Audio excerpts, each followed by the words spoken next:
It lets me know I can trust your judgment. And I think, again, every product and company has a different standard for how far they will go across the growth versus core experience end. But I think it's really important to me to have a leader who has a sense of this is or isn't good for the customer experience. And this is where a gray area is where we should explore and learn. Welcome to Growth Mates, the place to connect with inspiring leaders to help you grow yourself and your product. Here you can learn how companies like Dropbox, Adobe, Amplitude, Canva, and many more are building excellent products and growth culture. Please press follow to support us and get new episodes. In this episode, I had the pleasure of speaking with Janie Lee, Head of Product at Loom.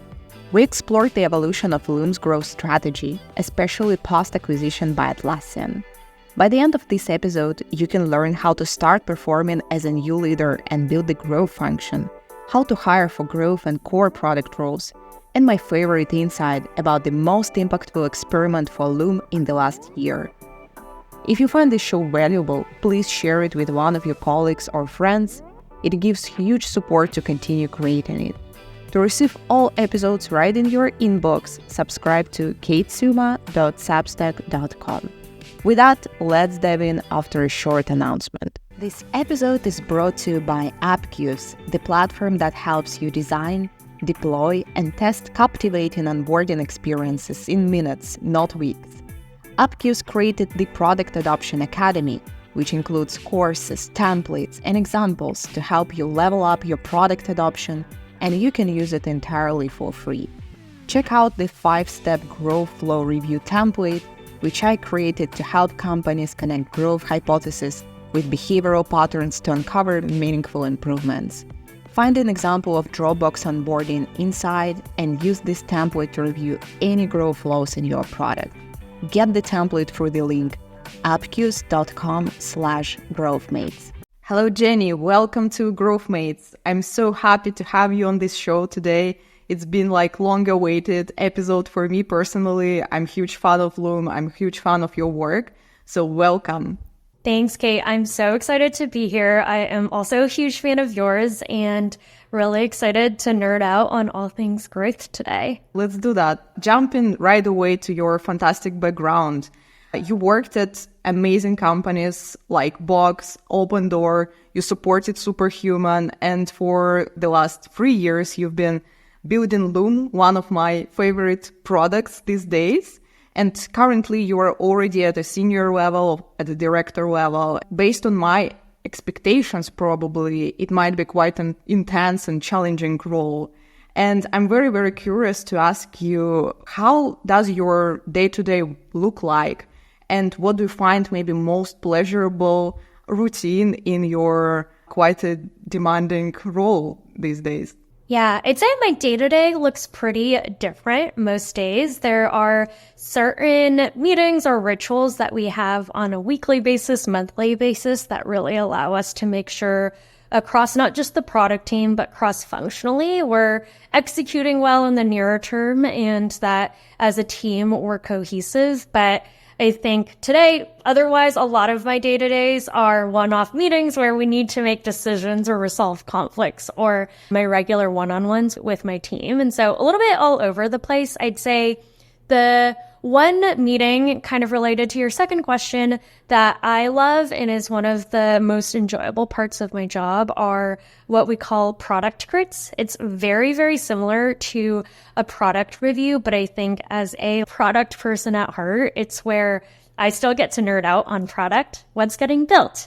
How is it getting built? Where is there a good opportunity for feedback? And broadly, it is where every Thursday, the leadership team has standing time, an hour, to really have any of the product teams bring forward their work. And we are constantly trying to improve the format of this meeting. And it's now where we have some of the best, most strategic discussions and decisions made. And I think a few things contribute to it. I think one is we have a really high bar for what gets brought to crit. We think we should only be bringing things to leadership if they're really high stakes in that they're one-way decisions or the product experience or the cost of building it is so large. I'd say for everything else, we want the teams to have autonomy and be able to build, experiment the things. But for those higher stakes decisions, we do ask folks to nominate themselves to bring to crit. And I think the things the PMs do that make it so effective is one, prep. We obviously use Loom in our day-to-day all the time. And so before the actual crit on Wednesdays, the product team, the design team, the engineering team will send out a 10-minute pre-watch of calling out, one, what are the goals or decisions of this meeting? What is the overview? And because of the prep, we spend the hour just going straight into discussion and debate. And I think the second thing is the format is pretty principled in that anyone who wants discussion or feedback self-categorizes it into what we call P0, P1, or P2. P0 is like do or maybe blocking. P1, P2 is like, it's nice if we can get to these, but it's okay if we don't. And I think what I always tell the PMs are questions are cheap, answers are expensive. And so how do we focus the time on high quality decisions? And so that's probably my favorite ritual day to day. And then I think the second thing that I love about my job is it's corny, but the management aspect really does bring me a ton of joy. You know, there are obviously a ton of things that come along with management that are not fun. You're trying to always absorb the shock or the distractions for your team, or you're resolving people issues or conflicts. But truly nothing makes me more excited than when someone on the team has a big win or crushes it or is growing in a way after we've had our monthly feedback. And I think that is personally like way, way, way bigger in positive impact to like make all the other stuff about management totally worth it. And so those are probably the two things I'd call out.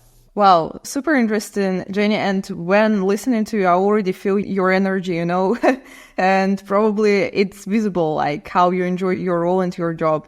Just to summarize maybe the part about the product reviews, you've mentioned several things that also reminded me about my time at Mira and how we run these product reviews. And this principle of like showing something that you are already proud of reminded me of Mona Lisa principle that was like internal vocabulary at Mira, that whatever you ship or whatever you want to show to stakeholders should have certain bar of quality, so you can put your name on that and publish it to millions of your users and customers. So this is one thing. And the other takeaway, what I liked, is that you're using Loom for preparations, and any asynchronous preparation for such a big meeting and forum can be quite beneficial before you go into this discussion, of course. And maybe just getting back to your background, just curious to know what led you to become a people manager in the end. So basically, usually there are different tracks, different like opportunities, and now you're enjoying your managerial aspect of your role. What led you to this particular destination where you are today? Yeah, that's a great question. I'd call it two things. One is probably a characteristic or trait that I feel like I've had growing up. And then the second is really related to the work. I think in terms of trait characteristics, I was just kind of a weirdo growing up. Like my favorite thing was to go to leadership camps in the summer or being in nonprofits with like other teenagers trying to lead the group to do something. And so I'd say some of it was a little bit innate. I liked to play sports with people. I think I just loved being around people and always wanting to figure out how to do things together. And then from a work perspective, I think I still love the building and the product aspect of it. I think I, from a curiosity perspective, always was really opinionated on, even though I'm working on this thing, these are all the other things I have opinions about and like am really, really passionate about. And I think, you know, there is certainly a ton of breadth impact you can have as an IC. And I think for just how curious and how much I loved thinking about the product across the business, I knew that if I wanted to see any of these things come to life, it had to be with other people and with teams. And, you know, I was still pretty on the fence as I managed my first person, but as I started to get the reps under my belt and like really seeing them succeed, I realized it was something that brought me just as much joy as the actual getting in the weeds. And so it was a perfect way to combine all the things that I loved. Wow, that's interesting. You found this balance probably that people are looking for, like when you have your enjoyable part of managing people, at the same time you're still close to the product, and maybe these product reviews and making them like a regular routine of your work, making it possible to be close to tangible outcomes. And getting to these actual tangible outcomes, let's talk about Loom, because I've been observing your journey of the company like probably from day one, and looking how product evolved and where you are today. It's amazing trajectory. But I would like to start maybe from something I don't know. So let's see if you know how actually the growth team and actual growth motion started at Loom. And if you know what was the moment that gave you or the company the confidence in starting building the growth motion. Let's get back in time and talk about this moment. Yeah, great question. So I joined Loom at the beginning of 2021 in January. And when I joined, it was the second or third reincarnation of even this idea of growth. There had been previous efforts and components of things, whether it was improving onboarding or parts of the customer experience that had happened. But I think given the team and the product was still in earlier stages, there was always just a heavy emphasis on core product, which made a ton of sense. But when I started, I did walk in with a bit of caution just because I knew it wasn't the first time a growth org or effort was being started. And so my immediate goal when I started was not to build a team or an entire org, even though I was there to focus on growth. It was really figuring out, how do I provide immediate value or impact to the business? And so I kind of made that the goal, and it'd call out the two things that I really did. First was to just deepen our entire company's understanding of our customer journey and business in a way that I saw that we weren't doing. And so I think there are structured ways to do it and just unstructured, it's in you, it's cultural, it's innate, you're doing it all the time.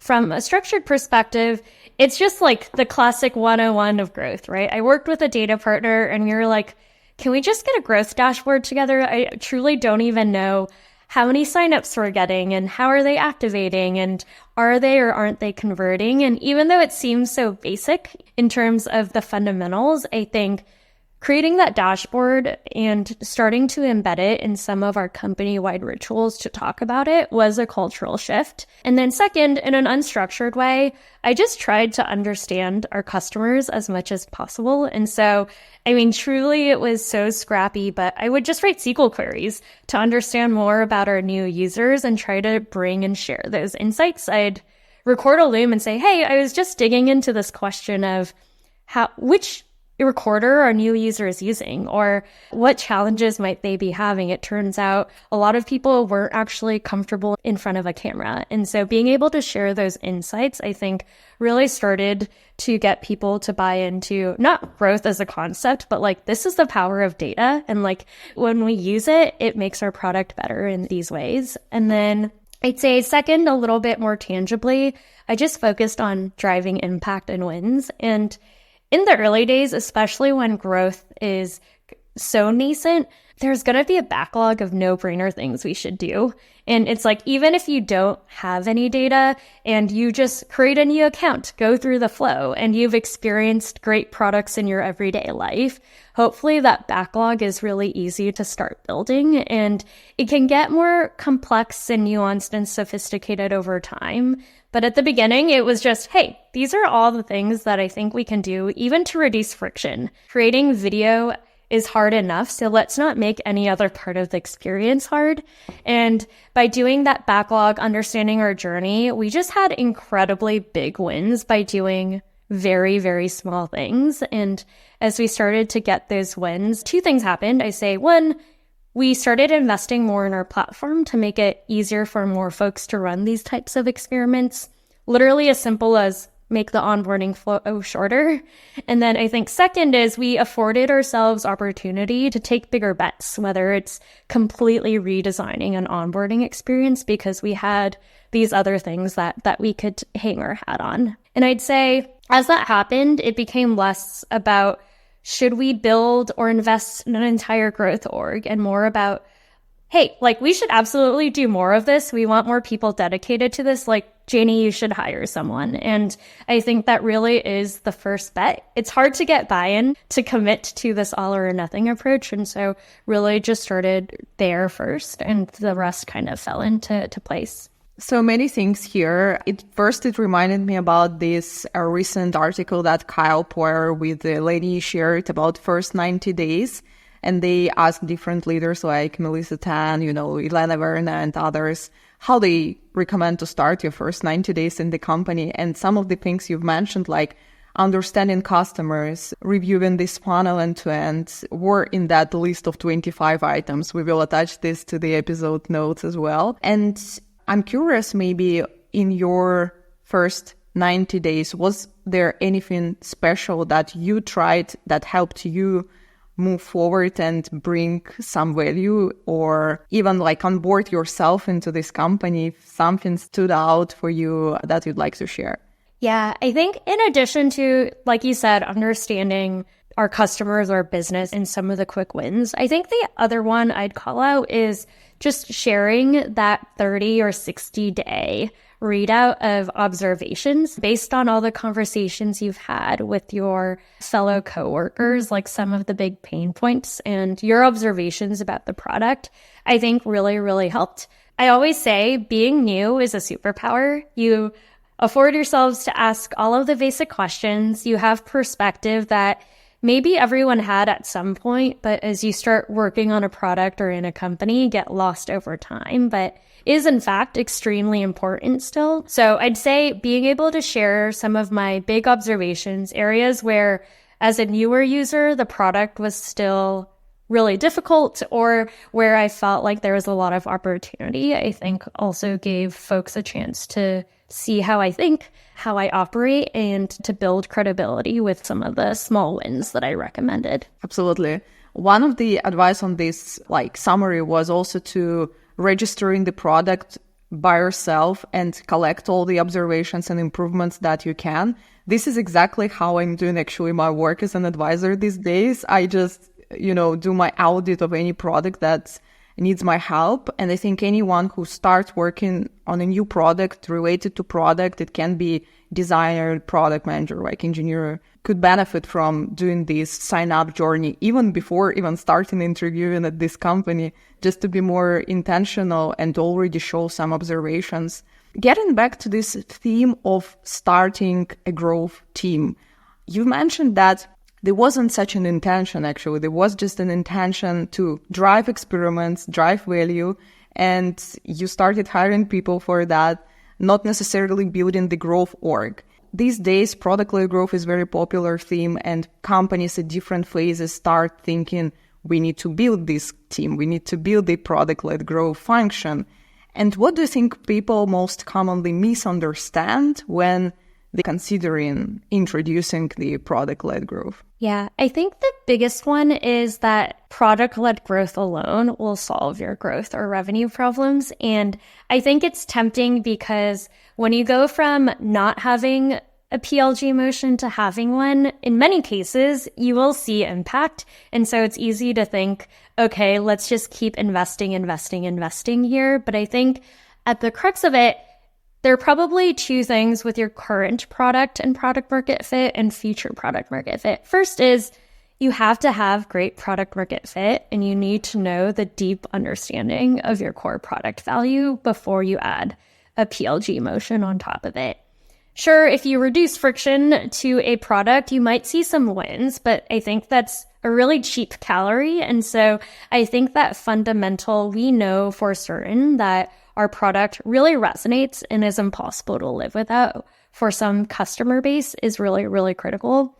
And I think the other bit is PLG is always going to work on continuing to maximize value for customers as much as possible, but core product needs to continue to innovate and deliver new and expansive value in order for PLG to always be additive, because I think without that focus, you start to run to some form of depletion, and PLG alone will never solve that. And so I'd say that's probably the biggest misconception that I see. It's you need to have great product market fit now, and you need to keep innovating. PLG is the thing that allows the goodness to be better, but it's not going to create magic out of nowhere for you in the fundamental business. Absolutely. I love this summary that first you need to create the value and deliver that value and make sure that you achieve that, product market fit, or you're on that track. And then you can think of distribution and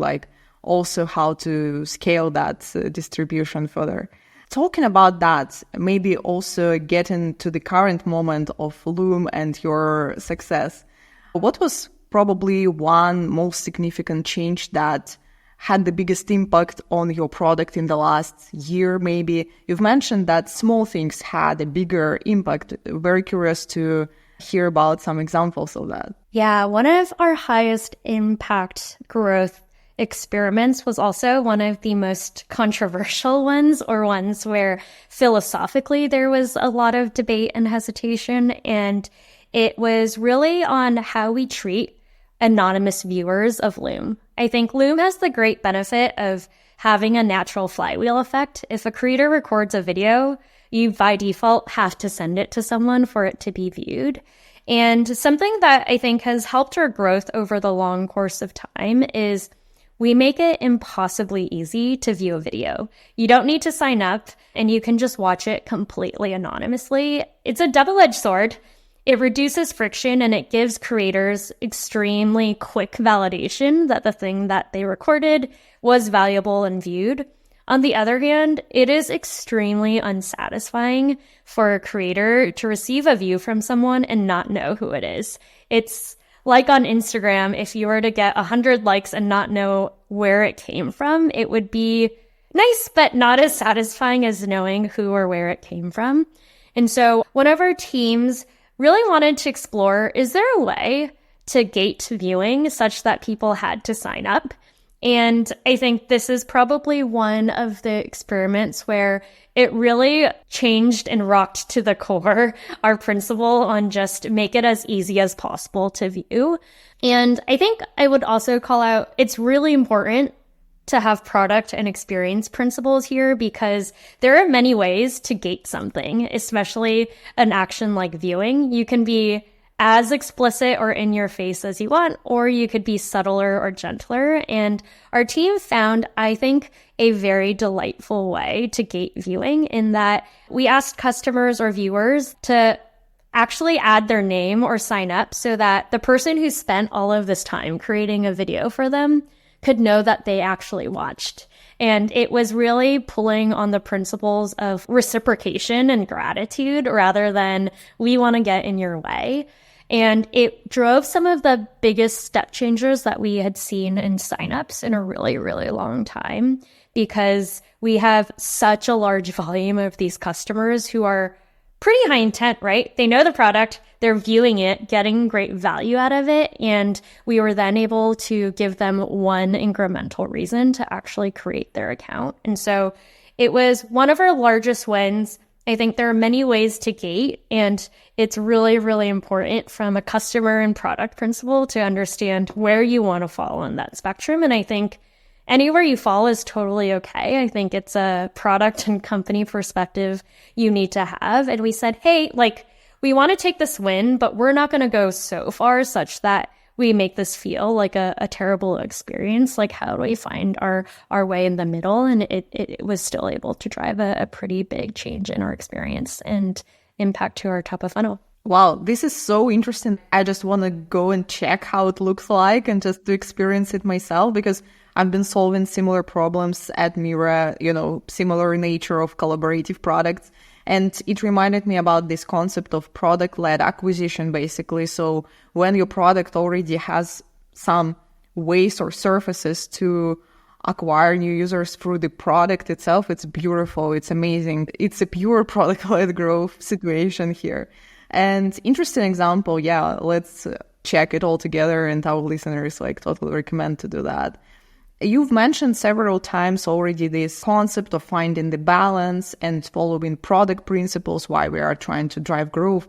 And I think the theme that I'm hearing everywhere is about core and growth collaboration. recently, I started observing more and more connection between core and growth teams.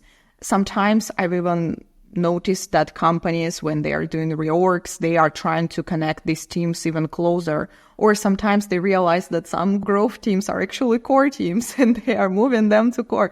So this is amazing. I love that this is happening because I think in my opinion, in my philosophy, there is just the principles of building the product, and they should be shared across different teams, different departments. However, maybe there are some differences as well. And maybe you could share your perspective. How do you see the difference between core and growth? First, from just the product function perspective, and then we will talk about expectations from leadership on growth and core. But let's first start from the product lens. Yeah, that is such a great question. And before I get into the specific, I think, fundamental difference, I agree with you completely. There's a lot of overlap, and I think there's great benefit from that gray area where you are thinking about the other, and I really encourage that. I think the fundamental difference between a core product and a growth team is I see the core products team mandate as to strengthen and grow the fundamental value of the product. And I think the growth team I really look to see how do you enable more people to experience the current value that exists. And I think that's where you start to get a ton of differences in ideas, roadmaps. And again, there is overlap, but that's what I would boil down to the main difference in terms of philosophy. Yeah. When it comes to the growth team, then it's already about the distribution of that value or something else comes in place, because I think the problem that companies are facing in growth in particular, that when you are trying to distribute that value or enable more people to interact with that value, you start to think of the value itself as well. You start to consider, is it the actual thing we want to deliver, or we need to change it somehow? And this is, for example, on experiences or horizontal products, we talked to David Hong from Webflow and other people. Templates, for example, this is the experience that is super interconnected between growth and core, because there is a lot of core components in this templates experience. And there is also the growth component, because templates is a channel for this value distribution. And yeah, so maybe from your perspective on templates or something similar that Loom has, how do you find this, like dividing these responsibilities between core and growth? Yeah, that's a great question. I think to your point, there's going to be a constant ebb and flow. And with growth teams, I actually really encourage, you're responsible for these outcomes. It's up to you to decide how to get it.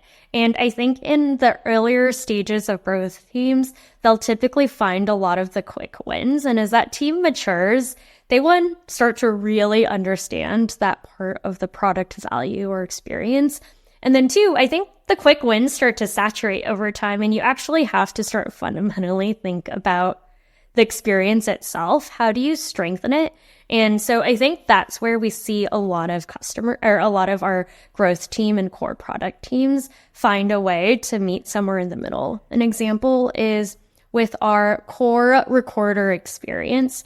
We fundamentally had our growth team and our core teams work together when we were redesigning the entire experience to, one, not only redesign that onboarding experience together, but even for existing customers, start to shed light on where are the core actions happening the most? How do we use that information to change the UI? And I think that's a perfect example of where the two teams make each other better, and was an example of just really, really great collaboration that I was extremely ecstatic to see. Wonderful. Yeah. So that was exactly my next question. Where have you seen this amazing partnership between core and growth? So you've mentioned this example of recorder. Do you have any other things you'd like to call out as an example of this beautiful partnership? Yeah, I think pricing and packaging is another one where core and growth teams work together really well. I know pricing and packaging is what so many folks are thinking about these days,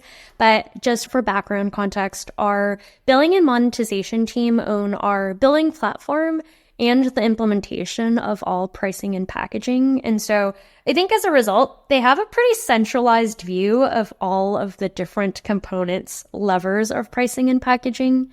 And our core team is largely responsible for P&P in a much more focused, granular way. They think about, for net new features, what should the P&P be? And so you can imagine there's a lot of really good interaction and synergy there, where the core PM might have a view of where a feature should belong on a certain package or a certain price point. And the billing and monetization team will say, hey, these are the other things to consider, or, hey, that's a pretty good idea. Should we test it and get more validation? Are you trying to maximize for usage? Is this something that you're trying to maximize revenue with? And they come up with really, really clever ways to figure out either validating a suggested proposal, improving that, or making them think really critically about what is the point of this feature in terms of impact to the business, and is a really great collaboration between the two teams. Yeah, both examples are amazing. One is more, from my perspective, on the growth side, like the pricing and packaging typically is happen. The other one, the recorder, for example, is from the core perspective. So you had them both interesting. And another angle to look at this core and growth collaboration that I'd like to touch today is from the hiring perspective and leadership perspective, because you are a leader, you were hiring both probably like core product managers and growth, because you've been on both sides as well. And do you see any difference after hiring people for different domains? If there is a difference, what is that difference? And what is your maybe approach to hiring both core leaders and product leaders and growth product leaders? Yeah, great question. I think this is also one where there are some misconceptions about. And so I might start with, where are there similarities? And they might manifest differently. And I think this is one where folks have misconceptions about, I don't need this because I'm in core or because I'm in growth. And when I think about leaders, I think there's a baseline of everyone needs to have XYZ. I'd say the first one is great product sense. Do you have an opinion on what a good product experience is and looks like? I actually think this is really important for growth leaders because it lets me know I can trust your judgment. And I think, again, every product and company has a different standard for how far they will go across the growth versus core experience end. But I think it's really important to me to have a leader who has a sense of this is or isn't good for the customer experience. And this is where a gray area is, where we should explore and learn. I think the second is, I think all leaders need to be data oriented and impact obsessed and ultimately responsible for outcomes. I think this is one where there's a misconception that growth leaders are the ones who are primarily impact obsessed and core product leaders are not. But I almost look at the two similarly. They might be on different horizons, but when I think about, is this a great leader? I look to both at what their impact is in a pretty high bar and similarly kind of important across both. And finally, both need to be great people leaders and managers. In going into the differences, I think core product leaders, if you're thinking about, again, to our earlier point, their role as to strengthen or grow the fundamental product value, I typically see folks who are really, really excited to constantly be thinking about the future. They like to have a ton of opinions about the products. They like to think about big bets and possibilities and new functionality, and will just constantly be in that explore obsessive mode about that core experience and constantly be filled with those ideas about how to continue to evolve this. And I think what I see in growth leaders that is probably a little bit distinct is their level of data orientedness and impact perception, just a completely different level. They love to go really, really deep. It's not enough to say, hey, this feature drove an X% increase in engagement. They like to know, what did it? What were the specific steps? Do they know exactly what and why, and are extremely truth-seeking, both with data, but also with user research and just understanding and talking to customers. And I think the adrenaline they get, not just from finding those wins, but like really understanding the truth is probably a distinction that I see that is like especially pronounced in growth leaders. And I'd say different skill sets and strengths, but definitely see people who do both across their work, but I'd call that out. Love it. Wow. It resonates a lot. And when you've mentioned that you'd like to see and validate the product sense, I was curious how you do that. For example, I've been hiring designers, design leaders, more on the design side. And what I tried and what I really loved was the design critique on a different product. So basically, we have a hiring manager call. We discuss different things, and then we just take a product, let's say Loom. We didn't take Loom, but another one. And I'm just trying to unpack what another person is like thinking about this product, what can be improved, what is their opinion about the quality, for example, and other things.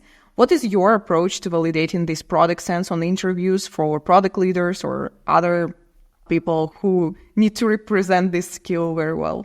Yeah, that's a great question. I'd say two things. One, similarly on the product side, I like to ask product candidates products that they love and why. And I think most importantly, really get into the details of specific aspects of the product experience that feel delightful or magical or make it such a good product, and I think is the product equivalent of the design crit.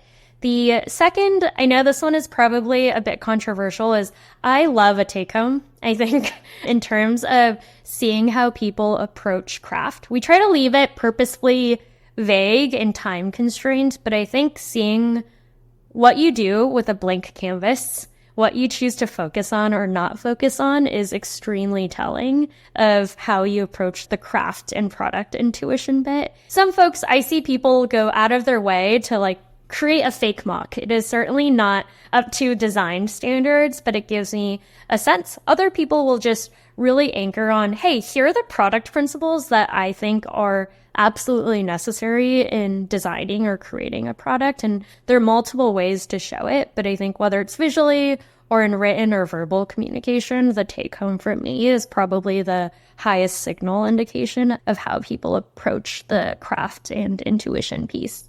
Yeah, wonderful. Love that approach. And yeah, I think the recommendation for companies at early phases or like phases when you still can maintain the home task, please do that, because there will be phases when probably it's not super scalable. At least I had these issues with scalability of this method, but it's absolutely given a way more data-informed perspective about your candidate.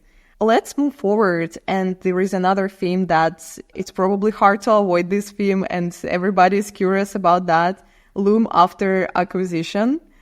What happened? What changed? And maybe from the growth perspective, from the growth priorities perspective, how does it look like after the acquisition moment? There are not so many companies who achieved that milestone. Congratulations, by the way. There are not so many examples how to adapt to this new environment. And very interesting to hear from you how you are doing that and any thoughts or things you'd like to share. Yeah. Well, first, thank you. Obviously, super exciting for the product, the company, and all the employees. I'd say a lot of the evolution has been gradual, and for growth in particular, in a lot of ways, the team priorities have stayed the same. Their mandate is still to grow the business by enabling customers to discover, adopt, pay for video messaging, and the core output metrics and mandates they have haven't changed. I think what has changed are the levers we now have as a company and as a growth team in a really, really exciting way. I think one of the most exciting things about the acquisition is what it means for distribution, not just for our top of funnel, but also for our go-to-market teams. You think about acquisition. You now have so many first-class integration opportunities where we don't have a lot of customer overlap, and there's just huge opportunity to get in front of an audience. On the awareness or SEO side, you can imagine the benefits of being able to ride on the coattails of Atlassian's SEO engine versus ours. And so I think there are just no-brainer things for us and the growth team to be thinking about on not necessarily what is the work that we're doing and how does it change? It's how do we take advantage of this massive company that has built such an amazing customer base over the last 20 years and really use that to accelerate our growth even further. And then I think we're still in the early stages of figuring this out, but Loom's bread and butter really has been PLG. We're constantly been working to grow our sales-led motion, but now having a sales force that is already selling a lot of products and packages, how do we continue to use that to our advantage to accelerate continuous entrance into the enterprise space? And so those are some of the things that we're thinking about. I think the levers have changed, the priorities have not. I think our growth team is really excited to take advantage of some of these. And then finally, like platform benefits. When you're a startup, you're constantly building a platform, you don't have a platform, and you're doing things really hacky. And now you suddenly have, potential access to platforms that allow you to accelerate your roadmap, whether it's for billing or for experimentation. And I think we're just starting to touch the tip of the surface on how to take advantage of some of these benefits of really being a part of a world-class organization. I love how you treat that as an opportunity, like true growth mindset. And from what I know about Atlassian, and I had like some guests here on the show from Atlassian family, and I don't know, just in Mira, we were observing their culture from early days as well. It feels that even at the very, very large scale, they have sort of product-led growth culture embedded in the company for a long time. Maybe it's just curious because for the team, like a relatively small team, to become a part of such an enormous team and family is quite a shocking experience probably, or intense experience. And one side we covered with you, like how the product adapted to that, the priorities, the levers, but how the team adapted to that. What are the things you are, as a leader, trying to do to help them transition into that bigger phase, more scaled phase with different processes, different culture, different approach, easier? If you can share any examples.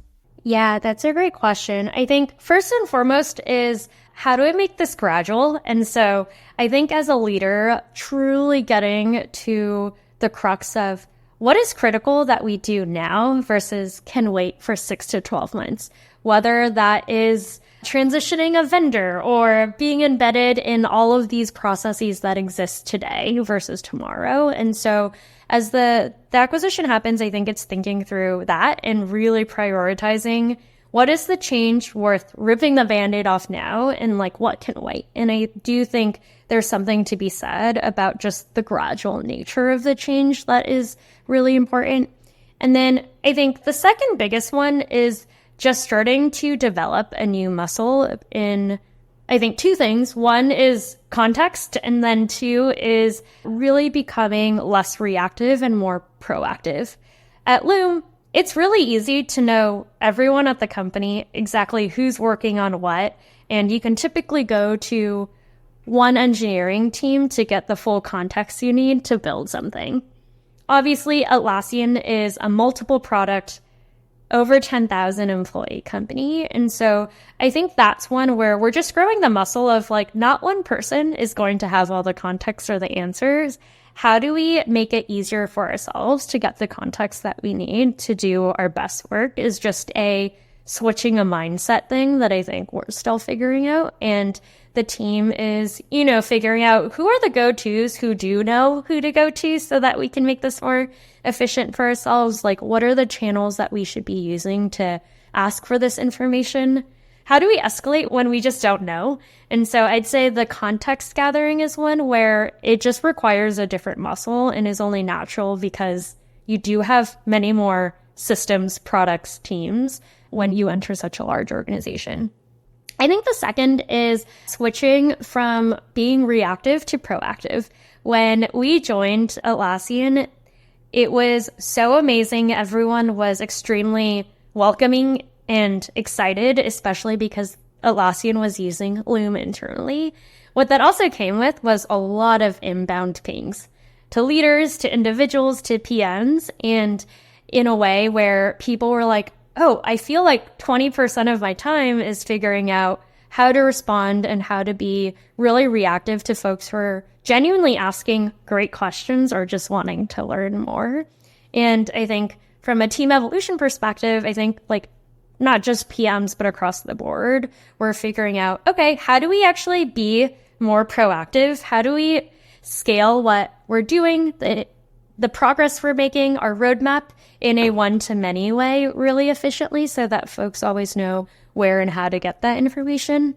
And if we do get inbounds, like how do we be really sympathetic and high EQ, but also find a way to say or ask, like, how important is this? Is this a high priority? Can I get back to you next week? Or I think really being able to triage those things are another thing that, you just don't need to think about when you're 170, 180 person company. That is just a way of learning to continue to be more effective in evolving a different skill set or set of muscles as you embed into a much larger organization. Yeah, just maybe as a takeaway, everything starts with like adjusting your mindset rather than just tactical way of adapting new principles of work.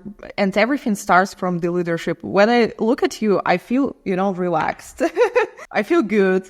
And I think if you talk to your team with the same like intentionality and a tone of voice, this is the magic. And when the team is like adapting to that, it's way easier to start learning by doing and just feed into this new reality. Love it.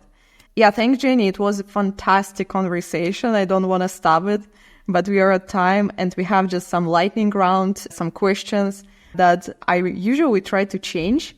And this time I wanted to ask you, what was your kudos of the week? It's something that really surprised you or inspired or delighted or created the aha moment for you. Yeah, one was I also asked my new product managers to do a 30 or 60-day reflection. And we recently had 2 new folks join the team, and one gave product feedback on how hard it was to send a pre-watch Loom to a very large group of people. She said she had recorded multiple times. And it's something I always know, but it was just a big aha moment of, even I am constantly forgetting this is still such a new, scary behavior. While we've done great work, we still have so much more work to do. And I think it was just a great reminder and aha, especially coming from my own team. Wonderful. Yeah. And the second lightning question, what's your favorite resource or book that inspired you on the topics that we discussed today and you'd like to recommend? First is Reforge. I think I took this course in real life in 2016 when it was still in person, but I think the content and foundations are really great at giving people common understanding on just some of the very basics and foundations. And then second is directly with people. I think reading or listening to resources are amazing. And I do also think that just because it's worked for me or Loom, it does not mean it will work for you. And there's something really valuable to being able to hear what's worked from someone and then also to say, hey, this is my context. Like, what do you think? And I think that secondary, tertiary level of conversation you can get just reaching out to people either through warm intros or cold outreach sparks some really great specific to you conversation. Yeah, I love the second one because it's kind of personal to me. This is exactly what I was doing at Mira, just reaching out to people to learn about how they're building products. We had 20 minutes conversations when we started inviting them to the team. It was a growth community of practice internally. We had a chat with the Loom team also one time, and then we turned it into the podcast, and now this is Growth Mates, and now here we are. Yeah, love it. Yeah, love it. And on that note, because this is also sort of the community of like growth practitioners and people who just are curious about professional and personal growth and product growth, who would be 3 people who you would recommend or who would you love to see on the show someday? Yeah, I'd call out 3 amazing power ladies. We do a quarterly in-person meetup just to talk about all of our growth wins and challenges. And so I'd call out Saba from Figma, Japna from Camly, and Lauren from Notion, all really great growth practitioners in their own right. Wow, I love it so much. And you inspired me to create maybe such a forum here in Amsterdam with some women leaders and just also get together, discuss our issues, challenges, and maybe share it with everybody else. Yeah, thank you so much, Janie. It's been amazing, insightful conversation. Can't wait to share it with our dear listeners. Thanks for your time. Awesome. Thanks so much for having me, Kate. It was a really fun conversation. Thank you for listening. If you found it valuable, you can support Growth Mates by sharing this episode with your friends and colleagues. Subscribe to our show on your favorite platforms and get all episodes to your inbox by subscribing to katesuma.substack.com. Let's keep growing together.